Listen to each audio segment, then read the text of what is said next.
Welcome to the Beverly Hills Plastic Surgery Podcast. I'm Dr. Jay Calvert, and I am here today with my cheery co-host, Dr. Millicent Rovelo. How are you doing? I'm good. I was so sure you were going to say snarky because I've been like a little snarky lately. So thank you for thinking that I'm cheery. But you've been cheery also. I've been like a cheery snarky. You've been cheery snarky. I've been snarky with a smile. But cheery. Yes. So I think that's what this is about. This topic, I go into it with great trepidation because I'm a little terrified, but sorry, go on. Carry on. Don't mind me. Revision of the failed preservation rhinoplasty. That's a lot of big words. So let me break this down for everyone. Preservation rhinoplasty is a Here we go. concept that has rooted in, I think, the rhinoplasty cognoscente around the world. And it's, I think, elusive to a lot of us who do a lot of rhinoplasty, where it's like, I don't see the point. Like, why do I need to do this? I understand why people are doing preservation rhinoplasty. And well, what is it? So for the average layperson, right, what is it? So it's a technique. Rhinoplasty, and it's a technique. So what's the technique? It's a technique where you preserve the bridge of the nose. The top part, this part, where instead of shaving down the bone and trimming the cartilage, you leave the actual natural architecture of the bridge of the nose, the shape of the nose. And you, in order to get rid of a hump, you would push it into the face or let it drop down into the face by operating on the structures deep to it, but leaving all of this natural architecture intact. The idea being that you don't disrupt the natural attachments and ligamentous structures of the nose, hence the terminology preservation, and you do more of a deep dissection and manipulation. But the concept is that the outside, the top part of the nose is preserved. Right. And it totally makes sense. It's like there's nothing wrong with the natural anatomy of the bridge of the nose. So we're going to leave it intact and push it down by trimming underneath. It's like if you imagine the house, the roof of a house is 25 feet high, and you're saying, oh, it's too high, we'd like it to be at 15 feet. Well, instead of taking off the roof and pushing everything down and then rebuilding the roof, you leave the roof and everything intact, but the central struts that hold the house up, you're going to take 10 feet of that out from the middle of the house and drop the whole roof down onto it. Right. Yeah, that's a good analogy. That's how it works. And the reason people do it is because the thought is that if you preserve those natural structures, the attachments, you'll have less problems, you'll have less issues related to basically surgically created deformities. Right. And I agree with that. And this is a technique that was developed in, I think the first publication was in 1857. It's a time-honored technique. And it wasn't called preservation rhinoplasty then. It was just rhinoplasty. And, then along comes, a group of rhinoplasty surgeons from around the world who get together and say, we don't really need to do all of this structural rhinoplasty stuff that, we've been doing. It's too hard.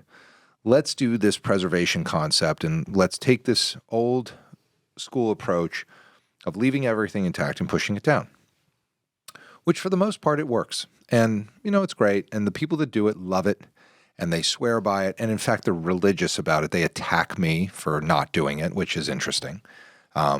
They sideline people that, don't do it and say, well, they must not really understand why this is so awesome. But I am a revision rhinoplasty surgeon. I'm known around the world as a revision rhinoplasty surgeon. And so when things don't go well, that stuff that hasn't gone well tends to wind up in my office, which is not a problem, and it's not a big deal. But it's created a new category of revision rhinoplasty for me.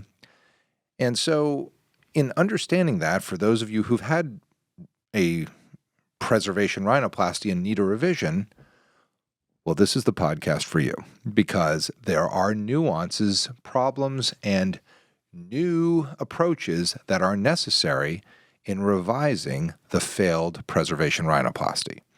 Now, considering what I do and that this concept has been out there now for some time, I can only cite about 40 of these operations, of these revisions that I've done in the last 4 or 5 years, probably 4 years. It was about 2019, I think I started seeing the need to be able to revise preservation rhinoplasties. And they were different because the septum has been treated very differently than in a traditional closed or open structural rhinoplasty.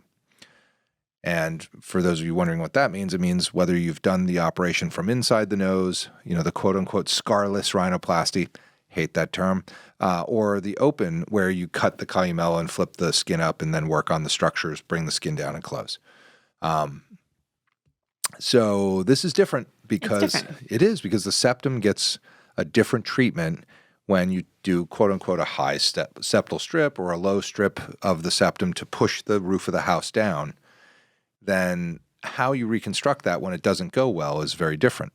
Right. So that being said, like you said, you are a revision rhinoplasty surgeon. So you certainly see revisions from all types of surgeons, all styles of rhinoplasty. We're not saying that you're only doing preservation revisions. You're seeing revisions from like all kinds and styles and techniques. Of course. But the point is, when you have to do a revision on a preservation rhinoplasty, it's much different because the technique is different. And so you're dealing with a whole sort of different subset of problems than you previously were before. Correct. And if you have that information that you know that you've had a preservation rhinoplasty, to quote Adam Sandler from The Wedding Singer, that's information I could have used yesterday. So it is please helpful tell me. to your surgeon to let them know, because it is very helpful. Because at least you'll know before going in there what to expect. And Totally. then you won't suffer the whole OR with your quotes from The Wedding Singer. And so I did just come from fresh off a preservation rhinoplasty revision. And what did you find? What did you find when you went in there? So this is really interesting. Actually, let me rephrase that question. Why did the patient come to you? What was their complaint for why they wanted or needed a revision? Probably the biggest issue is they couldn't breathe. So that's the other concept of preservation is by dropping the roof of the house down, you should not disturb the internal valves. Internal valves or it's just like the canals that you can breathe through, the nostrils, the more deeper internal part of the nostrils. Right. So by doing that, you should, there's a lot of, I am not here to knock preservation rhinoplasty. I think for those of you who do it and those of you who like it, those of you who want that, that's great. It hasn't offered me a whole lot of benefit. And in reality, obviously, me seeing all these preservation rhinoplasties that need to be revised makes me go, this would have been better structurally. Of course it would have been because, there were other options, and et cetera. So I'm not here to knock it. I have great friends that do a ton of preservation rhinoplasty. They're so good at it. They get the results that they want. I personally find that there are some things about preservation that aren't enough for me to sink my teeth into it. But, one of our colleagues who's in the fellowship faculty loves preservation rhinoplasty. He's modified it his way, and he's getting the results that he wants, and he's thrilled with it. So I'm not going to sit here and knock it. But I will say that when coming to revision for it, there are some specialty pieces that are important. First of all, what happened today was that the whole middle vault that had been pushed down fell over to the side. And maybe they were trying to correct a deviation or something like that. And so they tried to take the bridge and move it to the left, but it fell in, and the breathing was awful. It was terrible. And so as I get into it, and I did not know this was going to be what I found. This was one, again, Adam Sandler. Information I could have used yesterday. I take the whole thing apart. I lift up the bridge, and I see that it's been a high septal strip. And I said, okay, well, to fix this now, we've got some issues.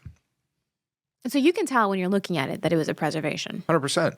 Yeah, of course. I mean, nobody treats the septum that way unless you're doing a preservation. And the entire bridge was intact except that it was tilted over to the left side of the nasal airway, and it was obstructing the nasal airway. So I take the whole thing apart, move it up.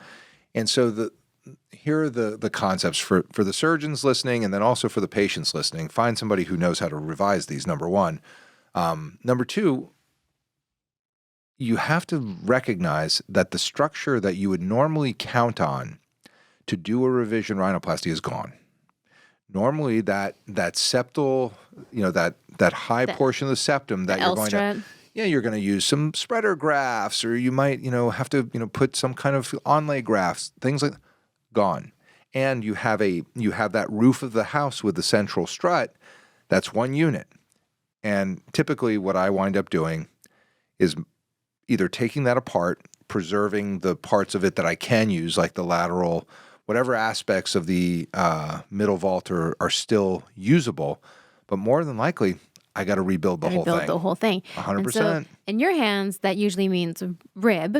And yes. So again, information you could have used yesterday, because you want to know if you have to take rib, although you usually do. But for surgeons 100%. that maybe don't take rib routinely, have one in the fridge. Take one off the shelf, or just routinely consent your patients for rib, because if you don't know that, then you're kind of stuck, because there's not a whole lot of else that's sturdy and structural that you can use to literally rebuild this nose. We use a term for that if you get there and you didn't know what was coming, called getting pantsed, where somebody pulls your pants down around your ankles and you're standing there with nothing you can do about it.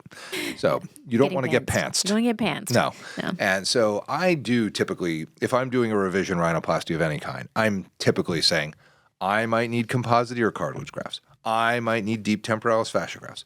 I might need rib cartilage grafts. I might need some kind of graft that I haven't even thought of, something so cool that it's not even, maybe a dermis fat graft.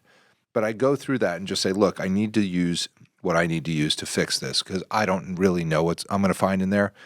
And reading the operative notes, I guess, is okay, but I will tell you, on many preservation rhinoplasties that I've read the op notes on, it'll be a stock note that says like, oh, I placed spreader grafts, I did this, I did septoplasty, and I get in there and there are no spreader grafts. There's no septoplasty, there's no nothing. It's a preservation. If you can even get an operative report, which is unusual. So you have to be ready for everything.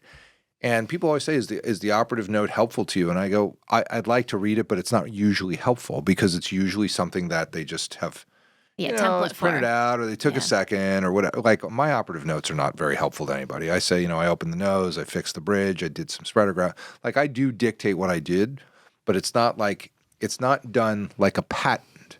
What they say at the patent office, if you file a patent, those who are skilled in the art should be able to recreate what it is that you did. An operative note basically says kind of what you did, so that people who are in the know of what you do can know what you did. Yeah. But they don't know, like, all the details. And then I used a 15 blade with a bevel that, it's not that specific. Yeah. So I think with these preservation noses that, when you're revising them, if you're a patient who knows that you've had a preservation rhinoplasty and you're not happy, you should bring that to the attention to the revision surgeon, that's what you believe happened, and then tell them why you're not happy. And ultimately for me, what has been the real savior of this is having rib cartilage, because I've been able to rebuild the L strut, rebuild the septum, however it is. And a lot of times there's a lot of septum left, and you can use the septum to rebuild it too, but it's not quite strong enough in a revision situation. As I've told you in the past, we've talked about this, where the scar tissue of a previous rhinoplasty can win the battle over ear cartilage and septal cartilage pretty easily. Yeah, they're just not strong enough. Exactly. It needs some heft. The rib's got some beef to it, so it can do the job. Even off the shelf, products, MTF. I am a consultant to MTF, but that's my kind of go-to, and I'm a consultant to them because I use it so much, I guess. But those kind of products are really great. Radiated rib people do use. There's other rib cartilage products. There's but ear and septum to me are like not awesome for revision. I really like autogenous rib best. So an autogenous means from the own patient, because I saw your glossary of terms going through, and I'll define that. But you can revise these. They can turn out great, but you have to be fairly, I guess it's really complete in the approach to it. You can't, there's not a way to kind of do something small. You can't preserve the preservation rhinoplasty is what you're saying. You got to go big on these. Yeah, you have to kind of take it apart and put it back together. Yeah. But they can be fixed, and you can get great results. Do you notice anything different in their healing, or do they have more of the typical post-op revision rhinoplasty course that all of your other patients would have? No, pretty standard. Pretty standard. Okay. So it's just more about for your intents and purposes and the revision surgeons going forward. If you know that you had a preservation rhinoplasty, that is helpful, and plan on doing a big deal revision. Right. And I am going to write this up for, some journal. Unfortunately, a lot of the editors of the journals are preservationists, so they probably aren't going to like this article very much. The drama and the intrigue increases. See, people don't know this stuff. Like if you're like at the lay public sitting at home, you're like, that's interesting that the publisher, the editor of the journal, might not like the article coming in because it's not what they do, or it undermines what they do, or it says what they do isn't correct or whatever. So they're going to reject it. And that is, reality of There's the world politics we live in. everywhere. Politics in Everywhere. corner. Absolutely.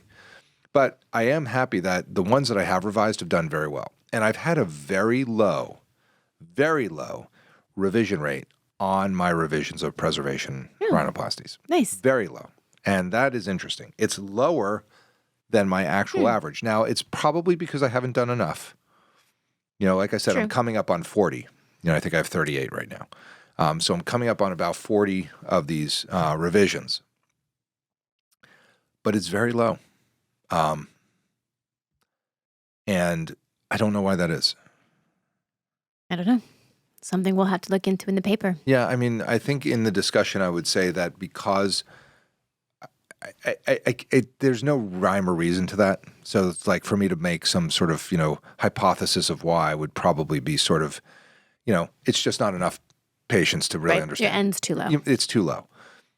But I don't think I've revised any of them. And I think, they've done really well. Their airways have been good.